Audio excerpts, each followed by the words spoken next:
to sit here with this knowledge and information, and I've walked through many paths to completion and continued on my journey. Always remember that the student is the master and the master is the student. This is really a collective build. It is a co-creation. And when we all dial into this synchronistic space, we say, okay, this is what I need to know right now, universe. And then universe will be like, it just so happens that there's quite a few in your tribe that also need to be aware of this same thing. And knowledge also is very interesting, because if you don't have like a mega mind and you just can store all the data, you have a photographic memory, you even forget that certain things. In fact, the entire testament of existence is actually forgetting and re-experiencing. It's pretty wild, but I always go back on some of my old recordings and I'm listening to what's being said there, and I'm like, oh yeah, all of that. Oh yeah, you did go through every single god in the pantheon like 8 or 9 years ago. So I'm saying that also because if you're just jumping in here tonight, you might want to, and you're even new to esoteric knowledge, you might want to just treat this like science fiction. You might want to just say, okay, I pulled up on a live Netflix and the dude was reading out the script and this is what he was talking about. But make no mistake, everything that I'm going to discuss here tonight, you'll see everywhere, especially if you're looking. You'll see it in all of the movies. You'll see it in your own personal life. You'll see it written on the tapestry of life. And it's saying something. And I feel only when you're in balance, you can truly hear it. Only when we're in balance do we truly, truly create to the magnitude of who we are. And so the first thing is, because I do have some disclaimers, so I have to jump right into that just to make sure that I do all of this being mindful. Because mindfulness is important. It shows and is a sure sign of maturity. So as I said earlier, but I'll say it again because it looks like a few of us have just joined on the line, this is an adept level conversation. Now, here's the thing. I don't get an opportunity to really come in often on the adept level conversations, to be honest. And it's because, I feel like there's other things that are more important, right? There's always something that's more important than another thing. I call that the order of magnitude. So lately we've been working on sovereignty. We've been jumping into ourselves. Our last build here in sovereignty mentorship here at Tribe Vibes was about relationships. If you haven't caught that one yet, it's an amazing one. It's inside of the University, underneath Enealogy. I think it's the last thing there. It's relationships before Enealogy or something like that. Enealogy and relationships. But that is the precursor to what we're going to be talking about tonight, because I went on after that and I began to keep dialing in, and I was extremely empowered at what I was able to find about what true relationships are and how we can begin to conduct ourselves to get the maximum, which there is none, by the way, but to get the maximum of what we can process here in the reality going on in the experience. So that's what this is about. So no kids tonight. Also, all my scribes on deck, sending much love to you. It's an honor to be with you. This is so important to get to others, and we must admit some of us are verbal. We can take in information and start processing it. We don't know all the time everything that we're listening to. It's funny because how do you figure out something with with only your mind that you did not know? I'll say that again. How do you figure out something only with your mind that you did not know? Generally, you have to go to look to something else to get some inspiration that's going to put the pieces together for you. We use nature to do that. That is our blueprint. It's been around for a countless period of time, and it has plenty of lessons that you can learn from it. But in every context, we really want this to be a time. I'll wait for those lines to mute and get that thing handled. Hold on real quick. It's driving all over my conversation. Hold on real quick. All right, there we go. All right, y'all made me go into God mode on the panel and have to mute all the lines now. Here we go. So continuing with this, what I'm getting at here is well, first of all, again, my scribes. It's so important for this message to get to others who may not receive this very well just through the video exposure. And so if you're taking notes out there and you can put those notes together in a way that others can read them and gain some comprehension. So not so much as just, I guess what you call that, a dictation, but actually, even if it takes some ad-libbing just to smooth it all in, I really want to start putting notes with these messages because it helps. It allows us all to recap and it's an important thing. So I just want to, definitely warm up the scribes. If you're out there, we need you. Also, another context around this conversation today is when anything is possible, the only limit is you. Like, this is one of those things you just have to sit in on for a moment. It makes perfect sense, but oftentimes we just don't think about it. In something that is limitless, the only reason why you wouldn't experience to the greatest magnitude of what you ever could desire and dream of has to do with something. It has to do with you.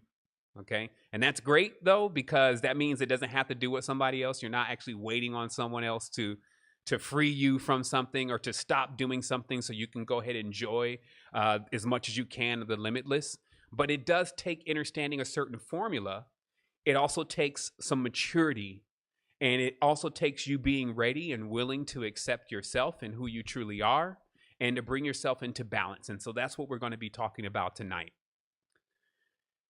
So I also want to, again, this message is loaded with disclaimers. That's how it may flop.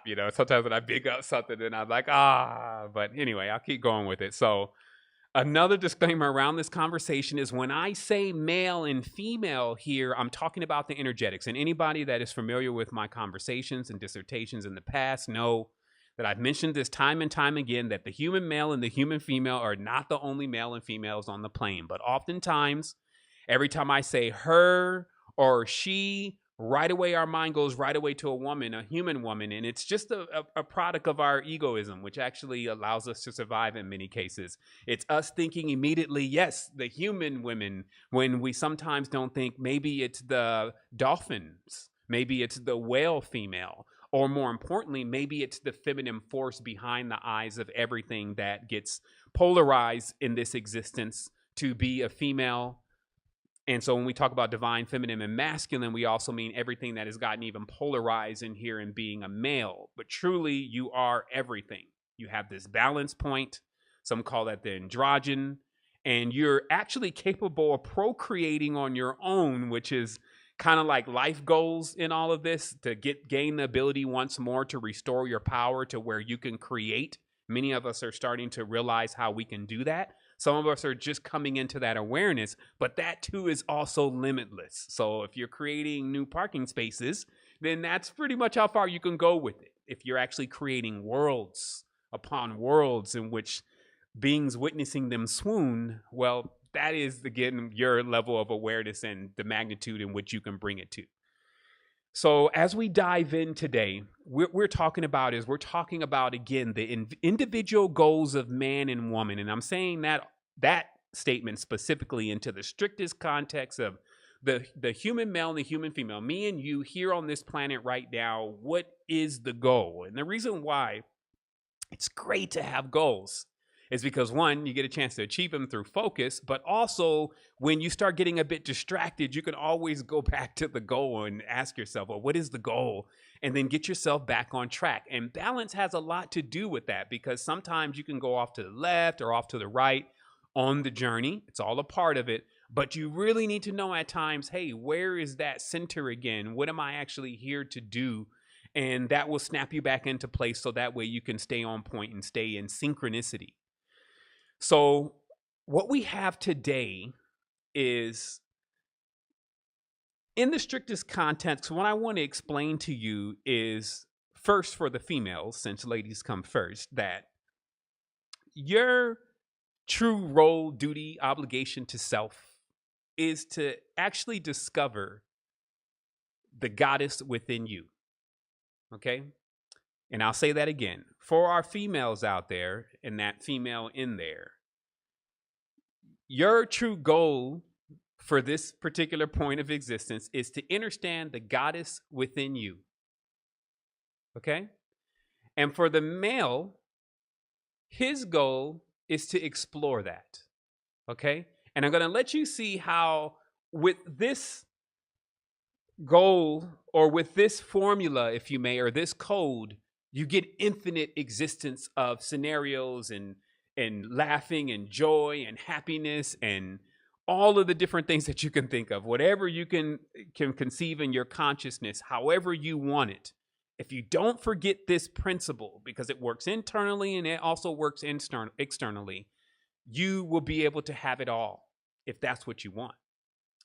So again, for the female to discover the goddess. Now let's put that into the context of where it should be, because we're also using English words. Goddess actually could mean something else. So we just want to string it to exactly what I'm saying. I'm saying that there's this hidden knowledge after walking at least 50 or 60 different paths. This means actual traditions, whether it's Sikhism, whether it's Zoroastrianism, whatever it is. Spending years studying this and practicing the aesthetic until you finally hit the top of it. What I've learned over time is that it always gets to the same thing, that there is a universal system that is happening, a universal awareness that is embedded in all traditions when they're in their pristine shape. But traditions get edited, times change, and things have a tendency to not look like they looked in the beginning. Now, think about yourself. There's this thing called aging, right? So you can imagine when the awareness of the goddess first started and what it looked like is probably a bit different than the awareness of the goddess and what it looks like now, simply through the effect of what we call time. And since time ages things, it has a tendency to make something that was rather beautiful begin to look like something that maybe you don't even recognize or maybe you don't even want around anymore. And this is interesting because this actually is really the context of this current paradigm of relationships, which is actually becoming obsolete rapidly. But the general relationship between the male and the female here on the planetary system is suffering from at times the same thing that I just recently talked about how when you initially get engaged or get involved, there's this immense light. There's this excitement. This excitement is so strong, it'll turn a beer belly into an 8-pack. I'm telling you, like, guy meets a new girl, and man, he's a changed man. He's smiling, he's working, he's doing all sorts of stuff, and he's happy about it. And to be honest, I just want to crystallize that awareness for you very briefly. That, see, it doesn't matter what's going on around you, outside of you. What's happening in your internal relationships determine how you feel. And I don't care how old you are or how young you are, you've been through this experience.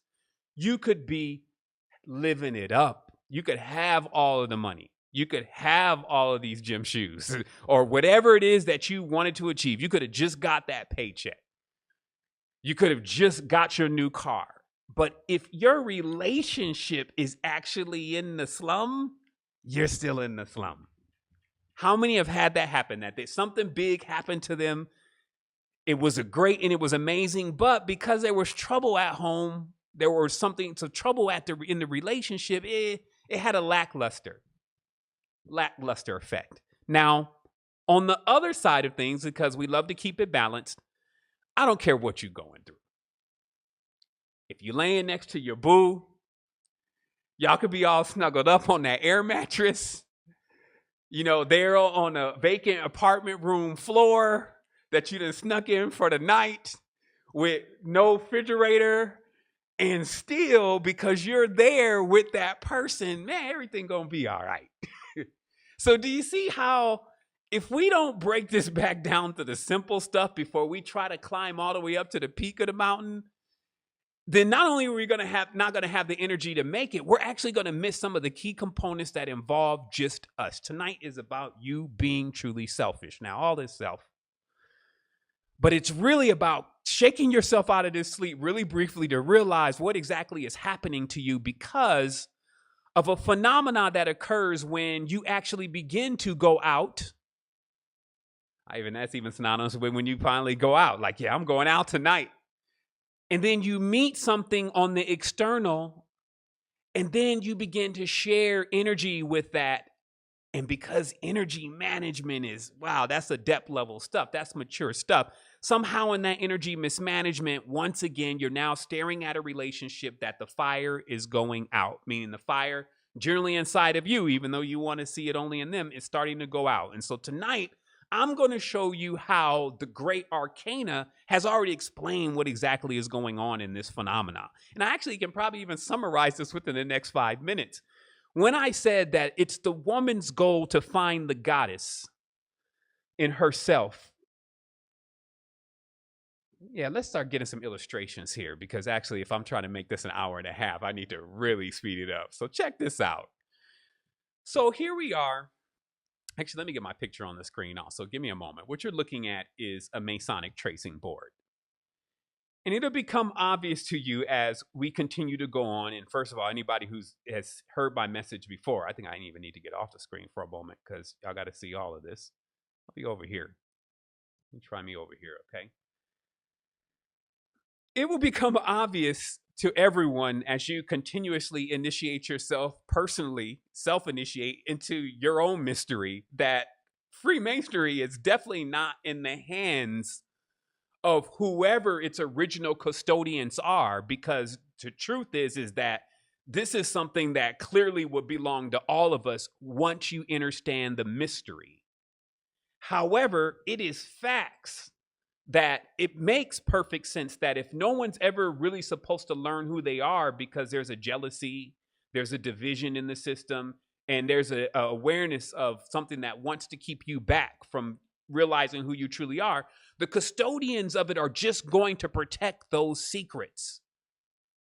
So what I'm saying very clearly is, as long as this whole thing keeps going on with the Illuminati and the Ordinati and Intrepidi and Diaboli and all the rest of the societies who are saying these certain symbols belong to them, and this kind of imagery and these symbols and all this, then the world will be lost, because these are the custodians of the custodians of a knowledge that unlocks human beings. So it makes perfect sense that they would keep that knowledge under lock and key. Also, it makes sense that when a person is looking into any of this knowledge, they would be turned back and confused from years and years and years of psychological, sexual, mental, spiritual manipulation to the highest magnitude. Okay?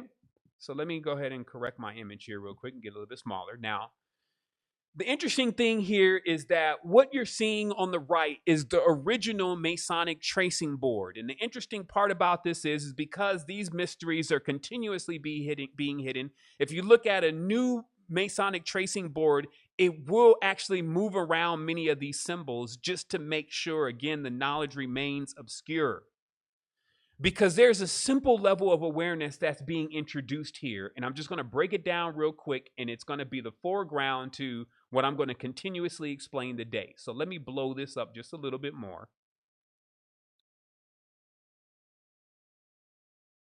Now, beyond the infinite symbolism, because there's just a continuous burial and symbolism from the square to the swords to the trowels to the compasses to the staircases to the pillars, etc. And all of this means something. In fact, it means multiple things. It generally doesn't mean just one thing.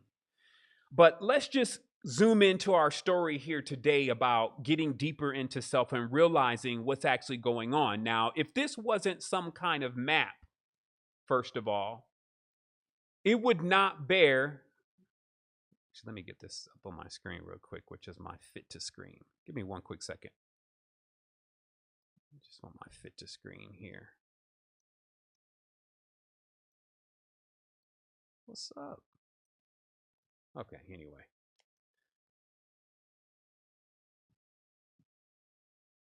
So what I'm getting at here, while my computer is clowning, I need to just turn on one little feature here. Give me one quick second. And it's just called fit to screen. Where are you at?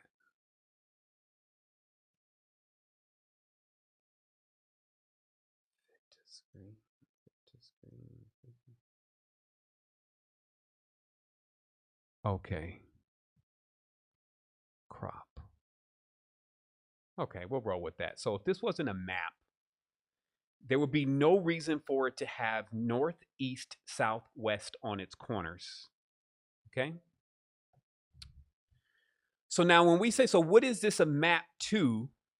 We can see that there's clearly a layout. Now, what I've done is I've also superimposed on the left. Okay, so you have on the right the original Masonic tracing board.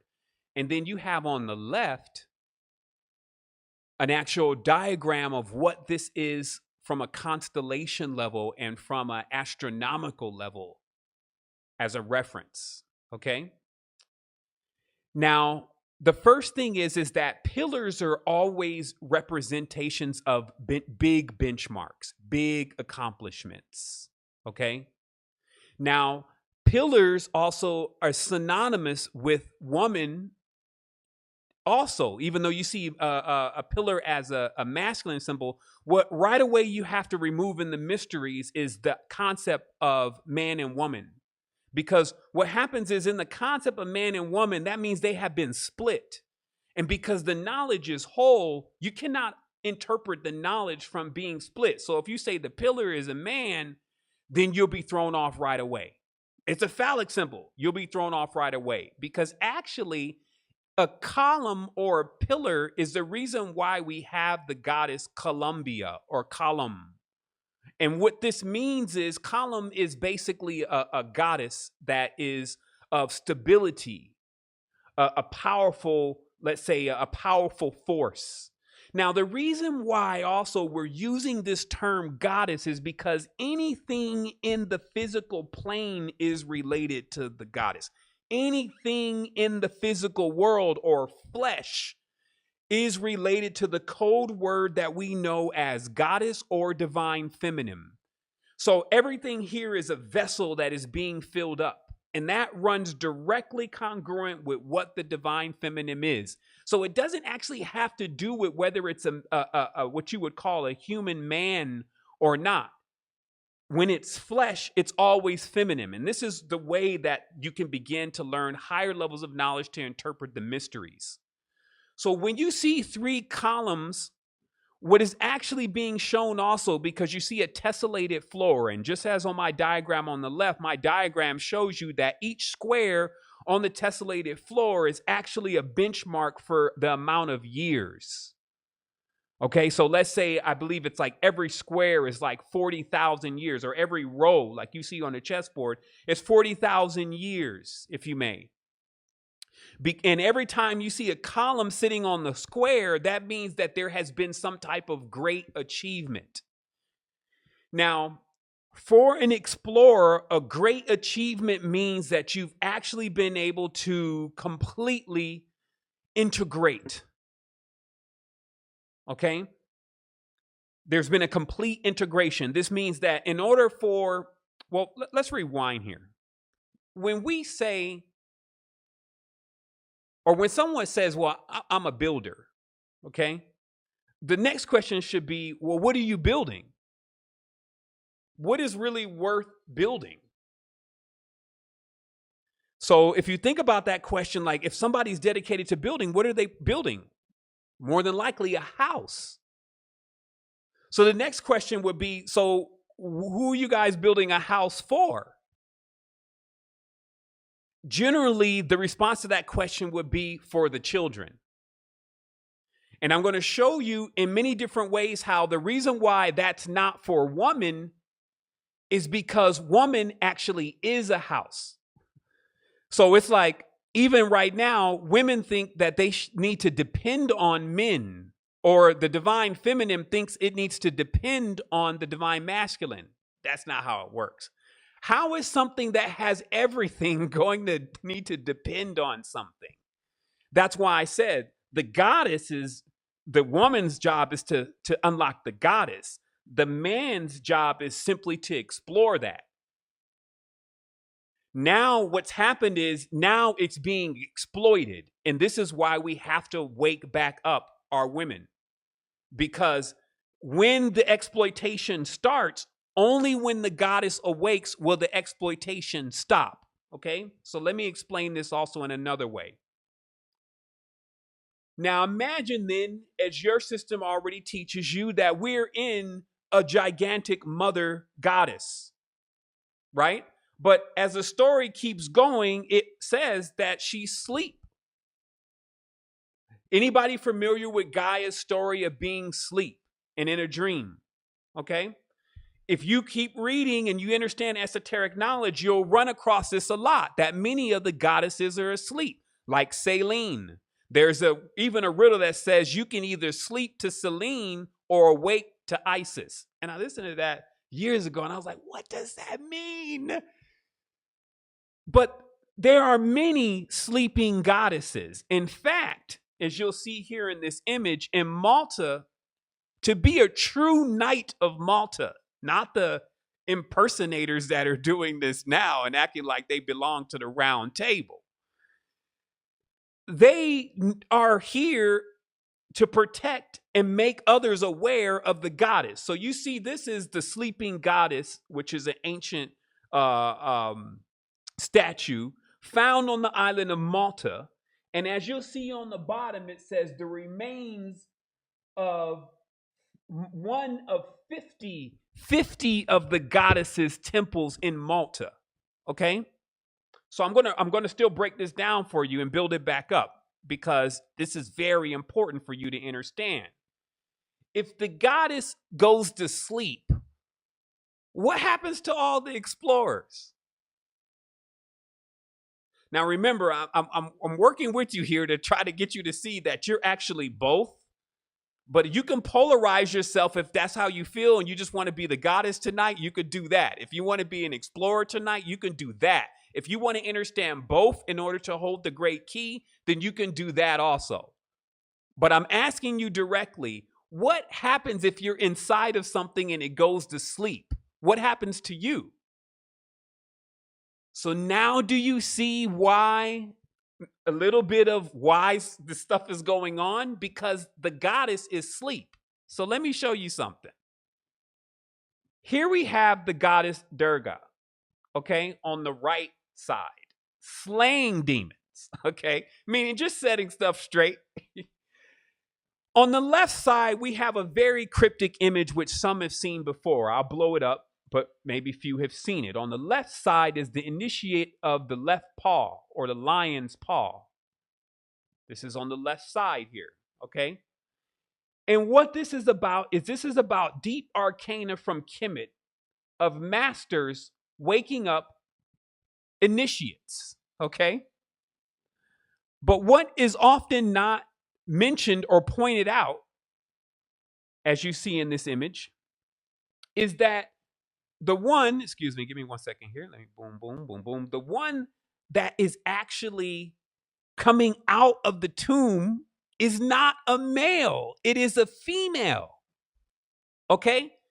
Now, there are other renditions of this. This is how knowledge is changing rapidly. I personally believe that most of real occult knowledge is hastily being buried by false knowledge.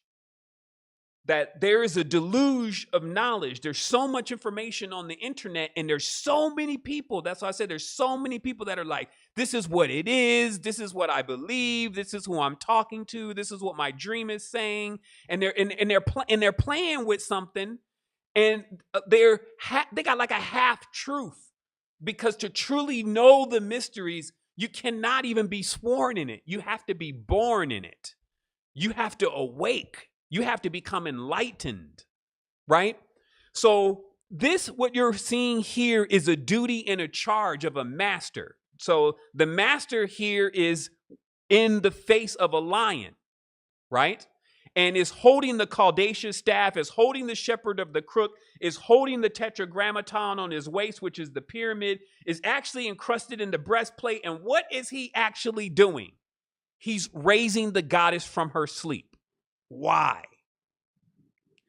Because if you notice, in her hand is the key of life. So in all of the mysteries since time memorial, before all of this late foolishness that we're seeing, any master or mason's job was to awake women, to make sure that they're aware of who they are. Because if they go to sleep, we all go to sleep. If they stop becoming aware of who they are, we're lost. And that's what Tantra really is. Deep levels of Tantra. There's a movie out. It's called Tantra. It's actually in Hindu.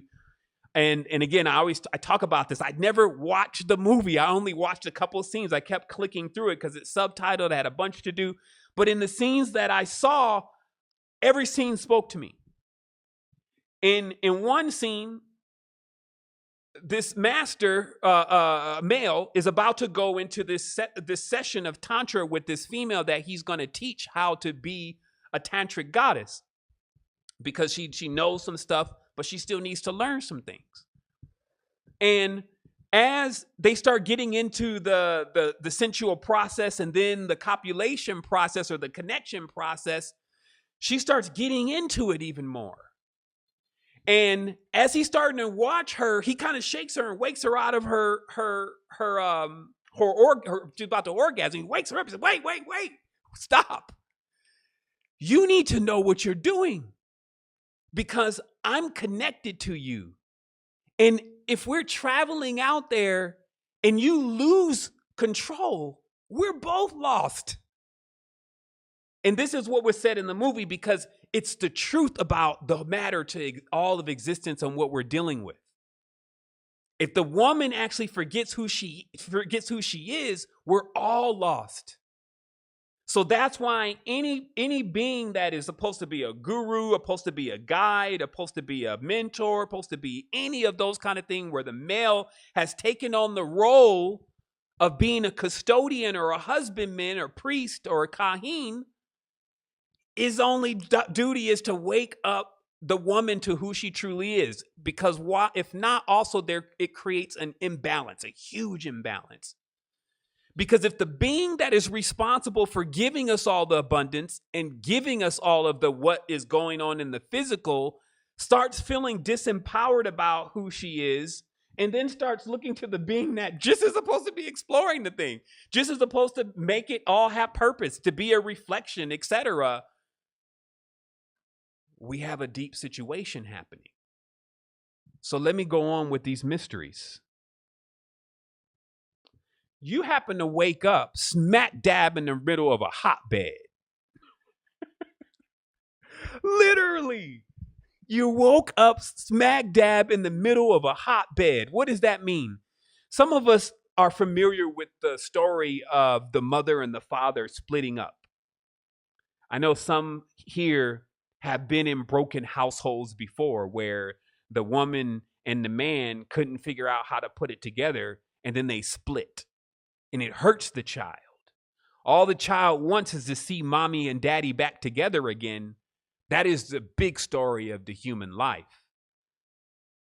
When quote unquote Yahweh separated from Asherah, which is how that reads out in the modern quote text, things are never the same again. Let's read it.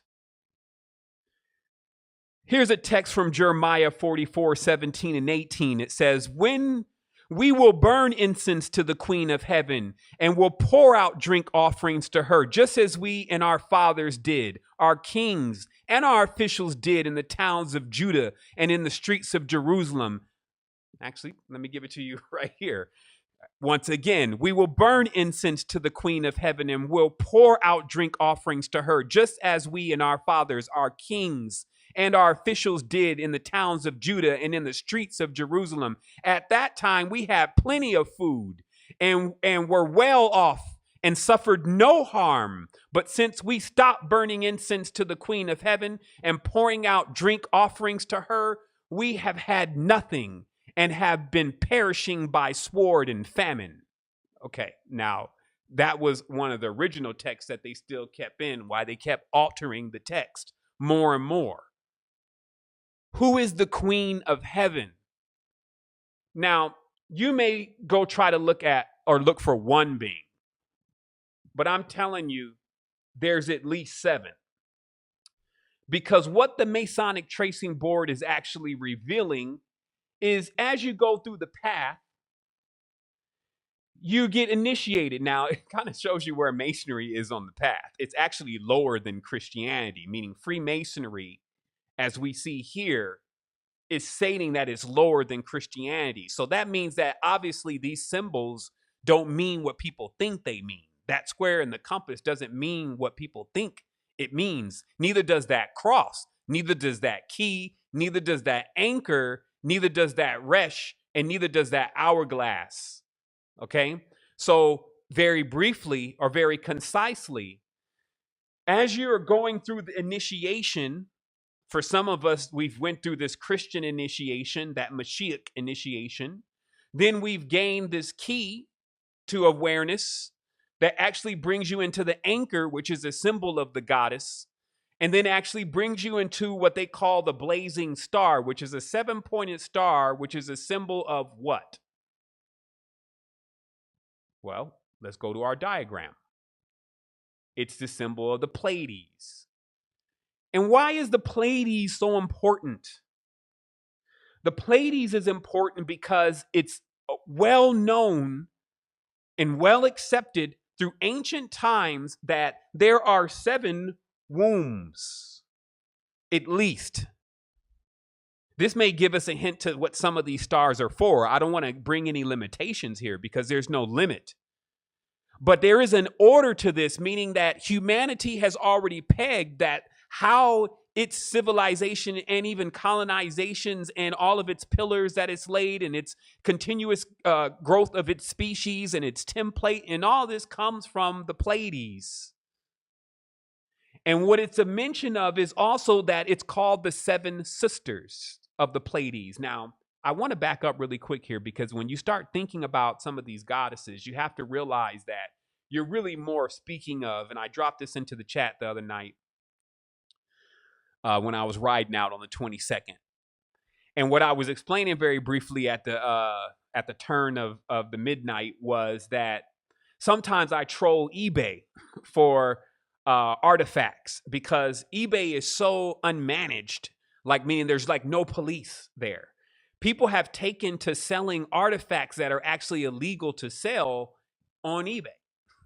And they still have their price tag. So I just go in there and I search whatever I want to know. Like I just type in a keyword or something I want to know. And then I sort by highest price.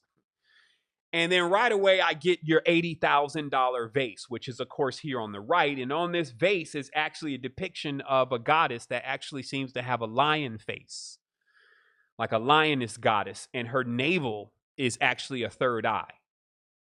Also over here on the right, there was another $30,000 statue being pulled out of Burma of clearly an aquatic goddess.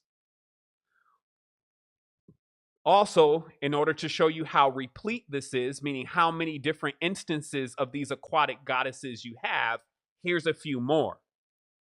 No, that's not Starbucks, but it's where they got it from.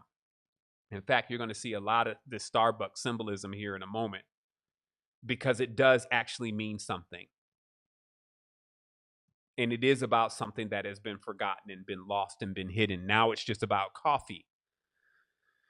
So these symbols, what they actually mean is, and this is why it takes maturity. It takes a lot of maturity because the sexual act or the sexual act is one of the most powerful things. It's like the DMT of hyperspace. So when you're talking about, in so many words, even dealing with these stars, which is at the top, meaning that once you reach the top of the ladder, now you have these 7 wombs of creation, which are limitless in how many different levels of exploration is actually happening, meaning that with the ancient mothers and their progeny, which are the trees, stuff you haven't even seen yet. Like I got 2 bugs laying on my desk right now that I never seen, and they just popped up and I don't know where they came from. There's stuff that you haven't even seen yet.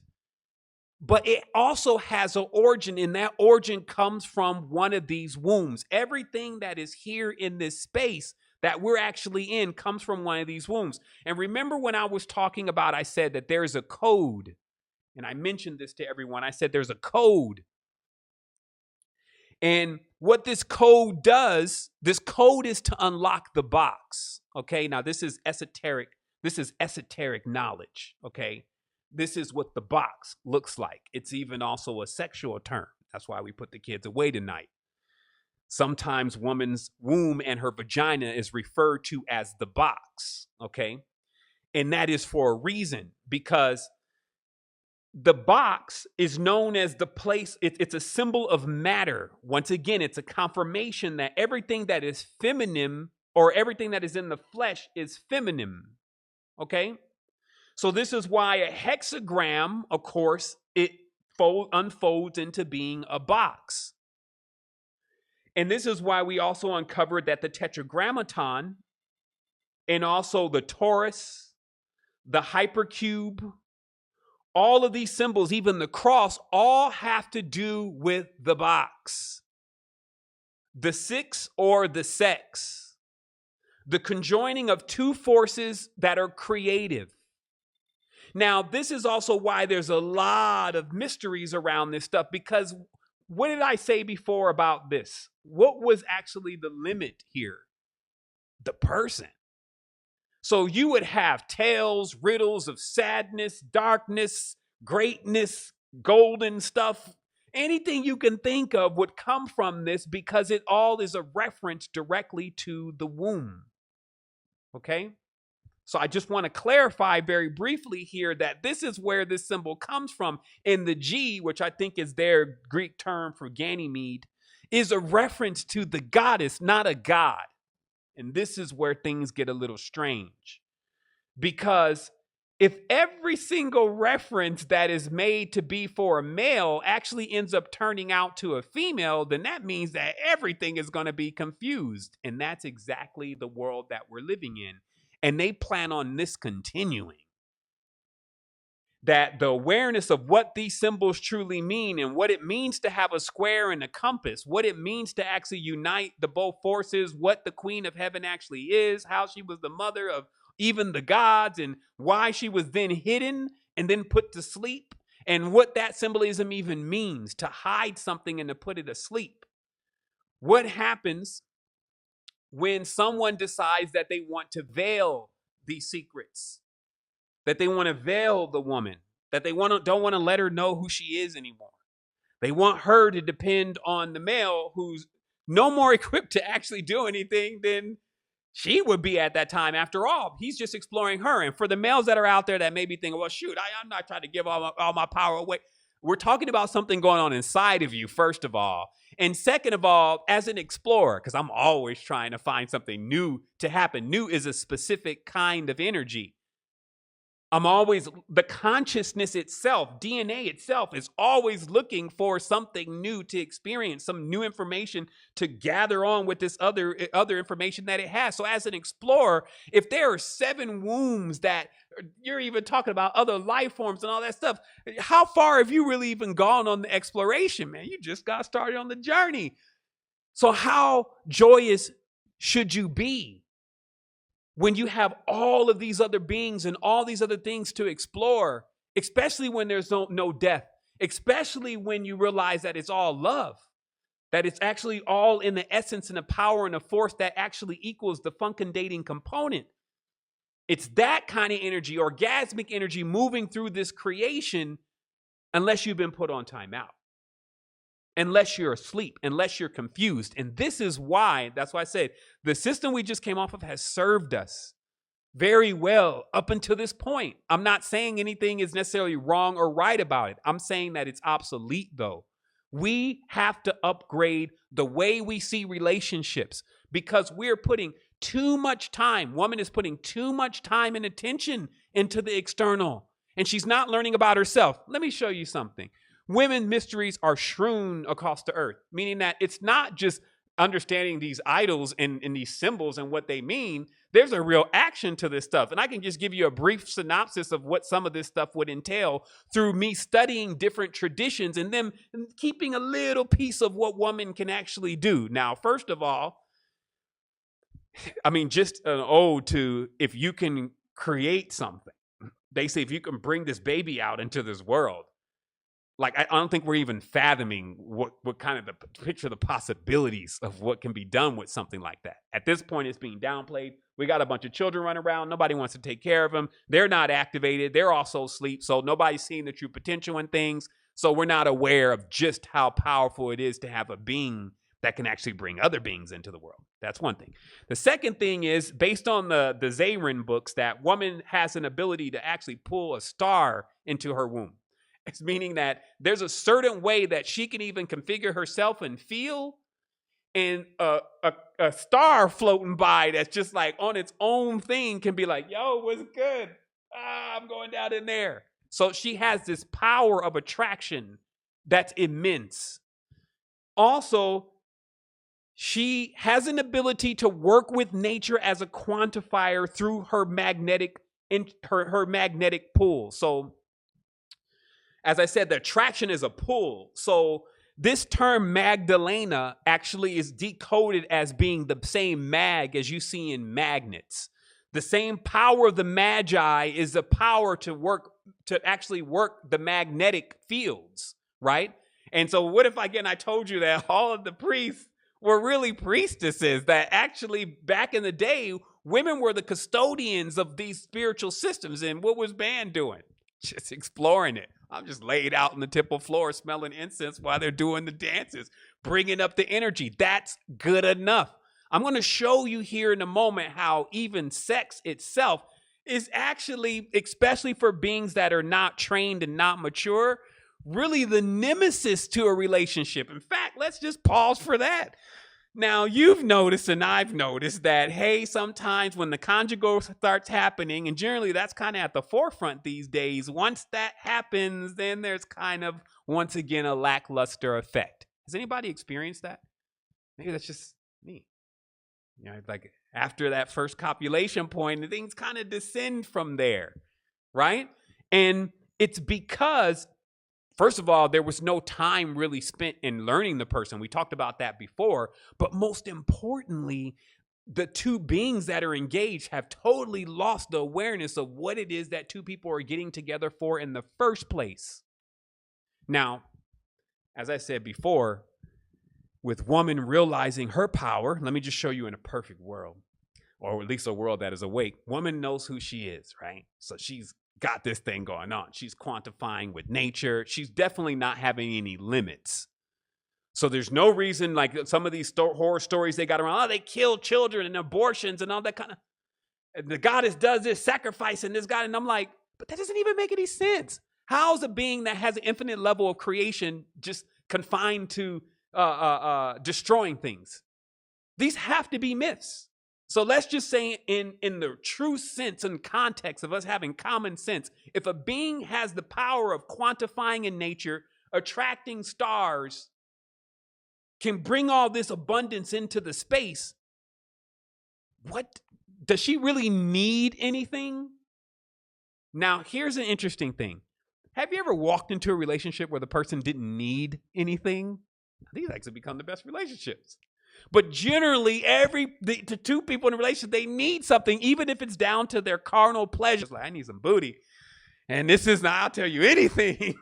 You see what I mean? If that's happening again, then it's going to be always the same result, because the woman, in this case, who would be guiding this, she doesn't know who she is. Now, here's the interesting thing, because we're talking about divine feminine and we're talking about divine masculine now.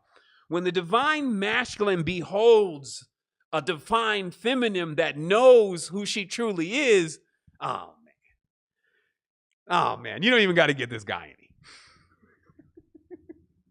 You don't even have to give him. This guy wants to know everything about what you know. Now, this is also, this is life goals for woman.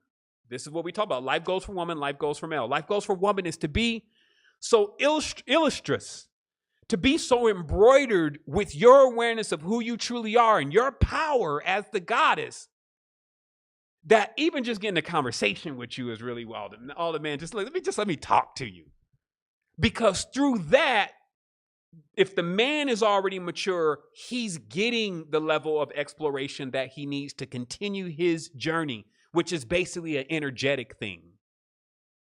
Males are capable of lifting worlds when they feel like it, when they feel encouraged. Hercules, when they're getting encouraged to do something and they feel attracted to it, they'll do it. They'll go kill themselves. Think about it. You got examples of this in history. You got 100,000 warriors for Ishtar, running into sheer destruction against 1,000,000 soldiers of Shamash and Xerxes. And they're going to die, but for the goddess, we live again. And this is why. Let me show you. For the goddess, we live again. Now, this again is Mag, again, the magnetic force. Mary, which is the maritime, the goddess of the sea, which is synonymous to the goddess of the stars. Okay, so this says chapter 2, examine the Ugaritic material in which Aphrodite appears. She is identified. Now, first of all, let me first back up a little bit for any woman that does not feel included with this. The goddess has so many names. I'm sure she's got one of your names. The thing about the goddess is, like, I realized that even the god that was supposed to have all the names was really the goddess disguising herself as the god with a bunch of names. I was like, damn, goddess, you all over the place. She said, yeah, I'm actually everything. That's how it works here. I hope you figure this out soon. So as it says, she is identified as the consort of the chief god El, the creatress of the gods. Okay, now we're talking. And the nursemaid of the gods. Her epithets include Ilt, goddess, Kadush, holy. Her title is Lady Ithrit of the Sea, and thus hints at some sort of maritime connection. You know, the author is a little confused. But listen to what it's saying. It is possible that the goddess came from Ugrit and Amaru. They're trying to narrow down something that is everywhere. It is noted that the precise etymology of Shir remains uncertain.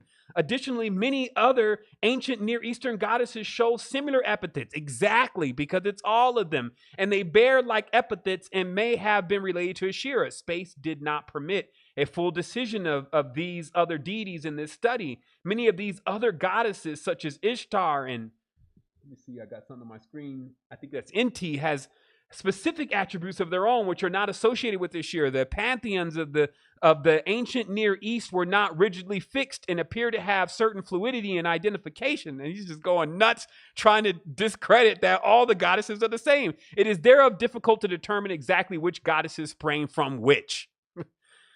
Perhaps it is not necessary to pin them down too closely, since each local cult would stress those attributes which they needed most. The important factor is that there is a distinct continuity of the idea of the mother fertility goddess, despite the fact that her exact attributes and epithets could and did change.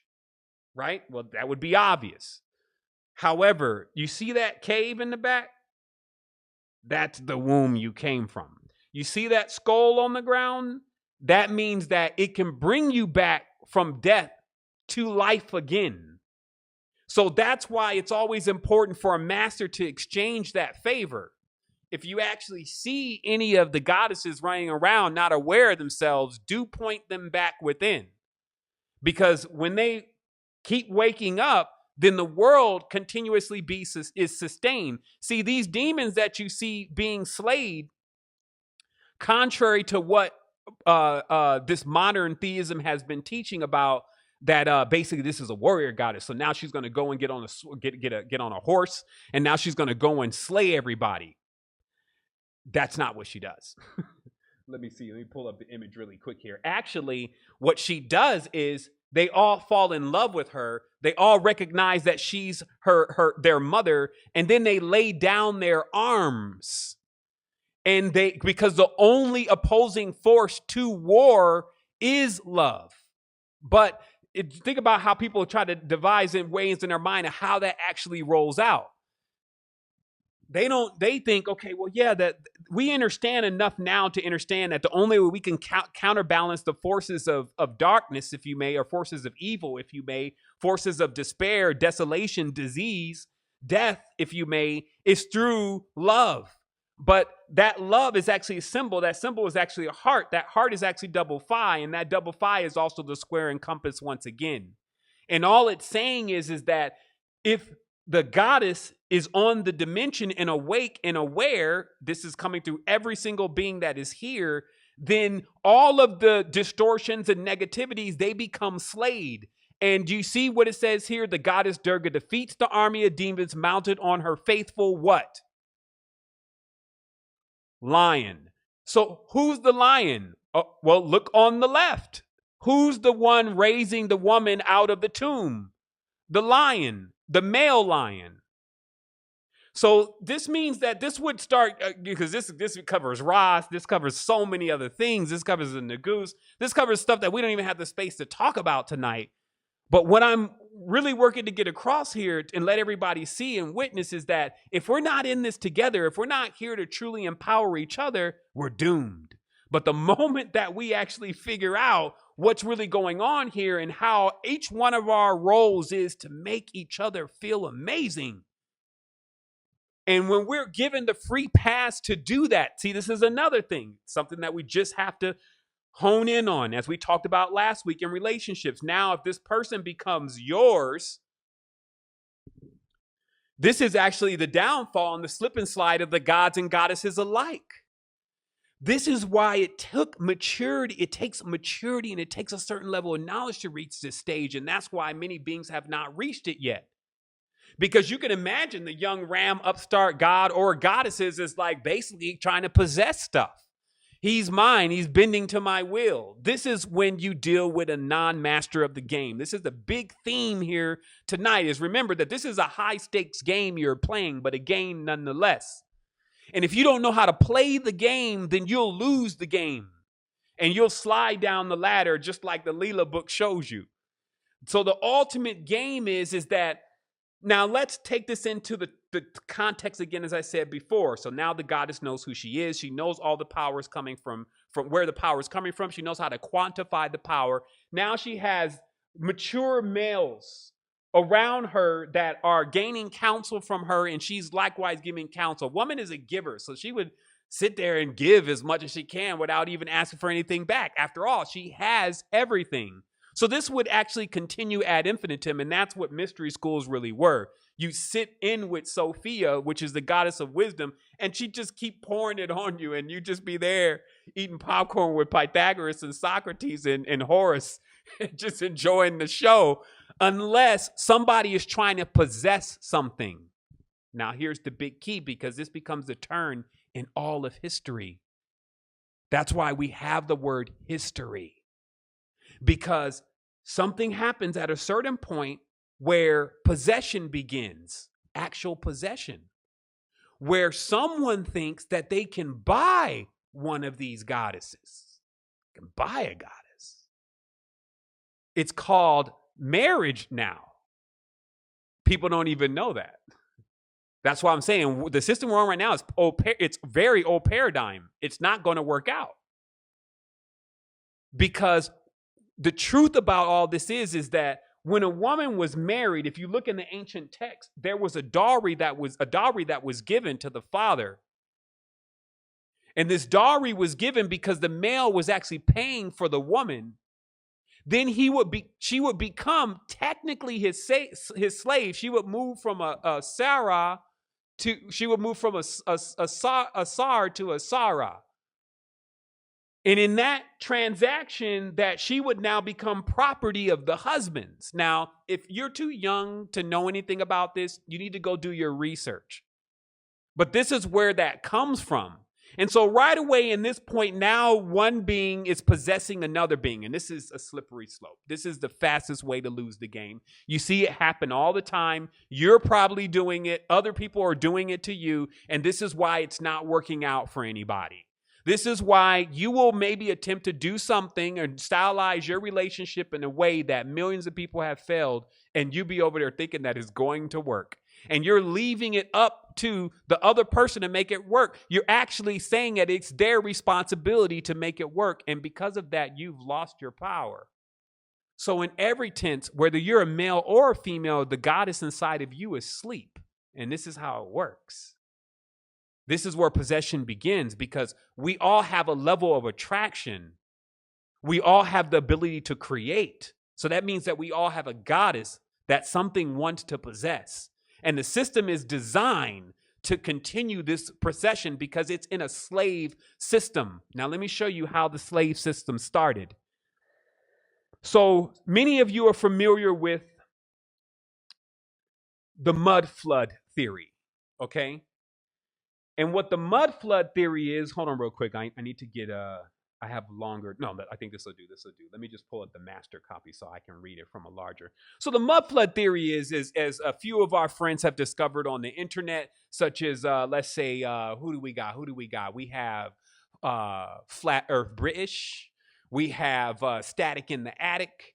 And we have a few others that started going through archive.org, as I do often, and started going through all of the old books, and there's tons of them, and then started finding pictures of basically a time in the world that was rather recent, but is very advanced. And even different types of technology, stuff running off of what looks like Tesla cables, and trains and trains of children being shipped to the United States to do labor, and all these things that are actually almost absent from history, but absent from history because most people don't read. Most people don't operate the Scantron. Most people are not going to archive.org and knowing what the keywords are to lead you from one thing to another, to go and find the ancient origins of Israel, the ancient origins of Samaria, different words and names that actually connect you and other things, because all of this is written. They would try to make you think, and in this case, they is the ones who feel like they're the custodians of the world that are totally mismanaging it. They would like you to think that we don't know what happened. And that's why they're in every single institution. That's why they're gatekeepers in every single extent, is because they're hiding a certain level of knowledge that only happened not too long ago. So let's read this, because I know some of y'all already have. What this is saying, now I'm just going to give you a complete awareness here of what's happening, okay? That what happened right at around 1000 BC, everything reset. Here's a direct testament. We, sons of Canaan from Zidon. Now remember, in Canaan, there are so many sons of Canaan because Canaan had several different wives. So when they say the sons of Canaan, they still have not said anything. So meaning that you still have not identified exactly who we're talking about. So it says, we, the sons of Canaan from Zidon, made commercial enterprise from the royal city, dispatched to the land of the rivers and riverward, prosper as a support to the land of the lofty ridges like Lebanon and Carmel, the chosen seat of the superintending gods and the superintending goddesses. In the 19th year of Hiram, our mighty king. Okay, first of all, this is a living account that Hiram was really a king. Now, in Masonic or Freemasonic, in the story, you learn that King Hiram Abiff was murdered by who is now the Masons. And he was murdered because he had a key, he had a secret, and he had a mystery that he never told them. This is the story, but it's a riddle. And because he never told that story, or he never gave that key, and he was killed before he gave it, it was lost. And they call that the lost key. I'm telling you, that lost key is the goddess. So here we go. Hiram, our mighty king, we set out from under his scepter. Now, when you go from under the scepter of a king, that means that you're betraying the king. That's why the next thing it says is renounced allegiance. So this means that whoever's talking here knew Hiram, worked for Hiram, but then traded on Hiram, ditched Hiram, renounced the allegiance to Hiram, okay? And overhauled a merchantman at sea getting along with 10 ships. So they are basically saying that we disavow from the kingdom of Hiram. We took 10 ships and we went out to the sea as merchantmen. Okay. Now this is actually the ones who are in charge of Freemasonry now. This is their story. They are the sons of Canaan, but they are not all of those who resided in Canaan. After which it says, we were at sea together 2 years, coasting round a land of heat, or the land of Ham, that is in Africa, and then we separated. So these fools couldn't even get along with themselves. They separated. Mighty floods. Okay, here's the account. Mighty floods of water carried or lifted up our company on shipboard thence, and we came thither, 12 men in all, and 3 women, to a new land. Right here it's accounting they got shipwrecked. And only 12 of them and 3 women survived, and they went to the new island. Now, I've went through this complete text. That new island was actually Spain. This is possibly the origin of who we were calling the Moors then. Which I have mightily enriched and have subdivided. May the superintending gods and superintending goddesses be propitious to us. Okay, so this is a statement. Now I'm going to go on. Established at Zion, but according to the Chronicles of Erie, the surge in the Atlantic which deluged the extremity of Britain. Okay, so I'm showing you here this mighty flood they're talking about is also recounted here, but according to the Chronicles of Erie, which is also the book of give me 1 second here. I'll give you a reference here just in case some of y'all want to check this out. Let me see. This is Osius. Give me 1 second here. This is Ossian and the Clyde. Okay, so let me, that's Ossian. Ossian and the Clyde. That's Clyde. This book is available on archive.org. It's about 400, 500 pages of the account of the Isles of Albion in Ireland in ancient times and the Celtic Druids and the traditions in which they practice and how they bear witness to the accounts of the state of the world in their own text. Okay, and so as we go on, it says, but according to the Chronicles of Erie, which are in Oceans of the Clyde, the surge in the Atlantic, which deluged the extremity of Britain and separated the Sicilian Isles from Cornwall, occurred in 1031 BC. Okay, so it's showing you, and there's other references that I have at this, that this upheaval of whatever took place on Earth, which is possibly a planet passing by or a star, caused the waters to come out and deluged and changed up the geographics of many different countries that you're seeing now, broke islands off. That's how powerful it was. And it happened in 1031 BC. And here's an account. So while all the mud flood people have been looking for this evidence, the evidence is right here. So it goes on, which corresponds exactly to 13. Again, according to the Phoenician epigraph, as above, the surge by which the pirates from Zidon were carried to Peru. Okay. This is important because now you understand, again, there's many of these brotherhoods, especially when you see the Aztecs who went into tripping at a certain point. You see even some of the ancient Peruvian traditions start going into tripping at a certain point, meaning they start erasing the goddess from their histories, and they start doing this because these pirates, and I'm still reading this for you here, which again are the sons of Canaan from Zidon. It says, these pirates, which the pirates from Zidon were carried to Peru on the 21st and the 19th and the 2nd of Hiram. But Hiram was contemporary of David's, okay? So I'm going to skip here for a second because there's only one final thing. Now, David is Dravid. Hiram was contemporary to Dravid and was, in fact, a lover of Dravid. What this means is that Hiram was actually a friend of the Negus. Dravid is the Dravidians, and even David, who is also Solomon's father, again, that's Menelik. This is the kingdom of Punt, and a few other names. But anyway, Hiram was even conscribed to build the temple for Solomon and to build pillars and to create things. So there was a deep relationship that all of these kings had in their awareness of the goddess and who the goddess was. And this was original Freemasonry because that is the Star of David or the Star of David, which is also the secret of Hiram Abiff. Again, all of this is saying that this is the secret of Hiram Abiff. This is the key. It is about the goddess. I'm going to show you again. You've seen that one, right? So let's take a look at this one. Do you see, again, this is about the goddess.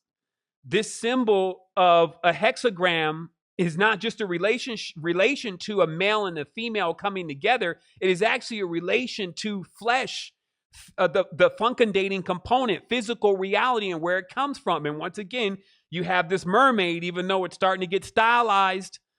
And then you see that box down there with the circle around it. Same symbolism over and over again.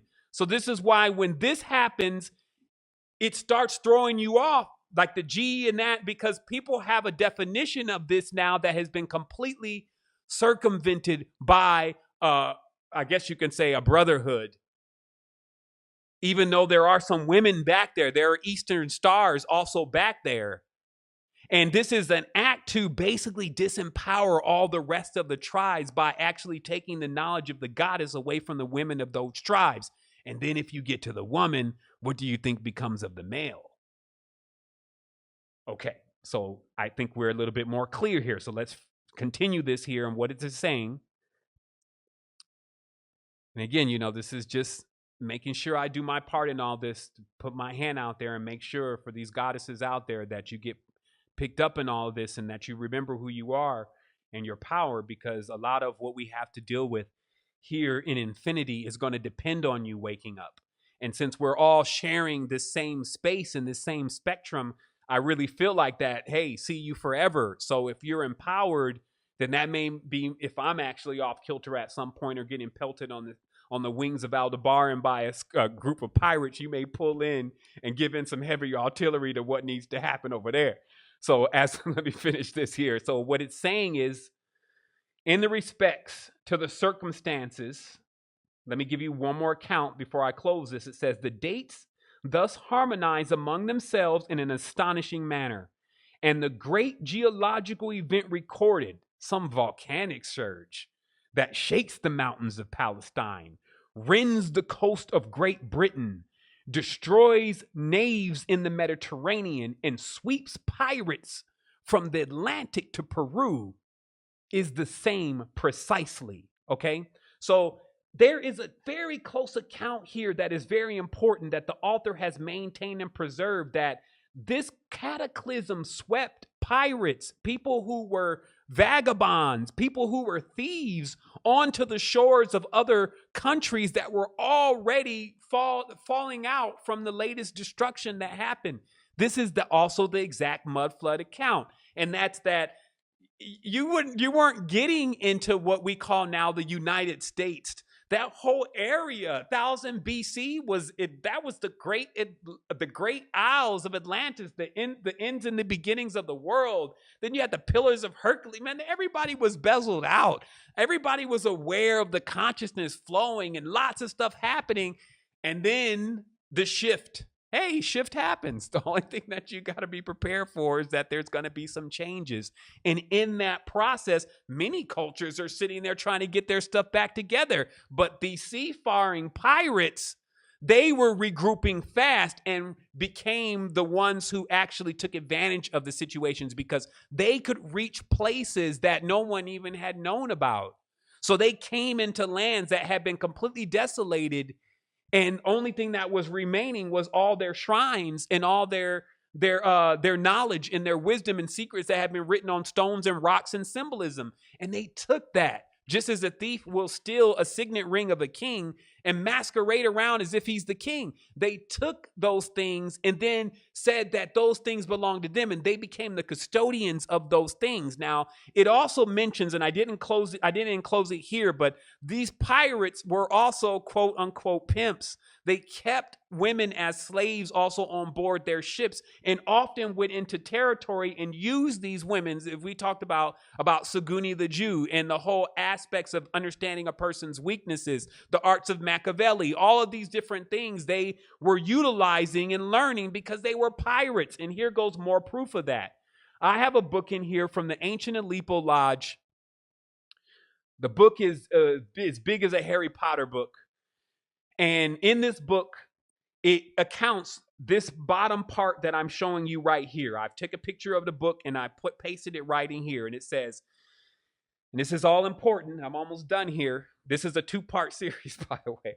The granting of a document by a competent officer of the state. Okay, now this is coming from a book of the Book of Aleppo. Okay, this book is passed out to initiates of Aleppo of the highest degree. There's only 153 of these books. I have one of them. When someone dies, they're supposed to give the book back to the lodge. Apparently, the one that I have, when the guy died, they put it on eBay. When I was going through my process of awakening, the line was so clear, it would just tell me what to do. So it said, hey, go on eBay, Google this, Grab that right there. I bought the book for like $20. Right now, the book sells for thousands of dollars, right? Because there's a couple more copies available. This is the Aleppo Lodge, the Great Temple, the 2-part series, and it has every picture of every member of the ancient order of the shrine. This is some real Indiana Jones type of stuff. They got Burkhart, actually, who's also in the Aleppo Lodge or a Freemason, is the character in which they're modeling the great Indiana Jones, as they call him, after. These are explorers, but pirates, swashbucklers. It's a real thing. And they're not joking with that whole the stuff that you see in Britain now, the conquering and the sword and all that kind of stuff. This is that same band of pirates. And that's why many people have told you in the conscious community that the people who are in charge are really pirates. So here it goes. The granting of a document by the competence of the officer of the state. Let me make sure this is on the screen. It is. And it says, permitting the person therein named to pass or travel from place to place without molestation by land or by water is a time-honored international custom which owes its origins and continuance to the danger of attack by robbers on land, by pirates on the water. It is this custom that gave rise in the former years to a degree known as the Mediterranean Pass, conferred only by Royal Archmasons and Knights Templar. It is a degree that has no connection whatsoever with any lecture or legend and is different from the degree of the Knights of the Mediterranean Pass. Being now nearly obsolete, the degree is only a Masonic curiosity. It may be mentioned, however, as a historical fact that vessels with Mediterranean Pass Masons on board have escaped being captured and plundered by the Algerians and other African pirates who infested the Mediterranean coasts simply because on the pirate ships, listen to what it says, because on the pirate ships there also happen to be some persons or some person or persons who have been admitted to this degree. So there's